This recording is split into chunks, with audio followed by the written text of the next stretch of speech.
i7 ગુજરાતનો અવાજ। નમસ્કાર દર્શક મિત્રો, i7 ન્યૂઝ ગુજરાતીની સાથે હું છું આપની સાથે પાયલ બામભણિયા। તો જોઈએ આજના મહત્વના સમાચાર। આણંદના આંકલાવમાં કોંગ્રેસના ગઢમાં કેસરીઓ લહેરાયો।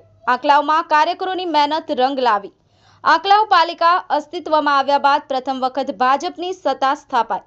6 વોર્ડના 24 ઉમેદવારો પૈકી 10 ઉમેદવારો ભાજપના મેન્ડેટ પર જીત્યા હતા।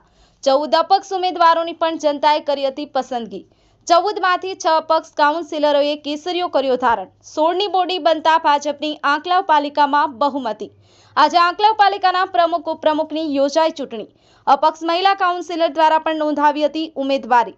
બહુમતીના જોરે ભાજપે આંકલાવ પાલિકામાં સત્તા હાંસલ કરી। વોર્ડ નંબર 6ના ભાજપના મહિલા કાઉન્સિલર ઉન્નતિ પટેલ પ્રમુખ તરીકે ચૂંટાઈ આવ્યા। ઉપપ્રમુખ તરીકે વોર્ડ નંબર 1માંથી ભાજપના મેન્ડેટ સાથે જીતેલા અમિતકુમાર પઢિયાર ચૂંટાઈ આવ્યા। તેમજ કારોબારી ચેરમેન તરીકે વિશાલ પટેલની કરાઈ વરણી। ત્યારે આંકલાવમાં ભાજપના કાર્યકરોમાં ઉત્સાહનો માહોલ છવાયો। i7 ન્યૂઝ ગુજરાતી સાથે નરેન્દ્ર શર્મા, આણંદ।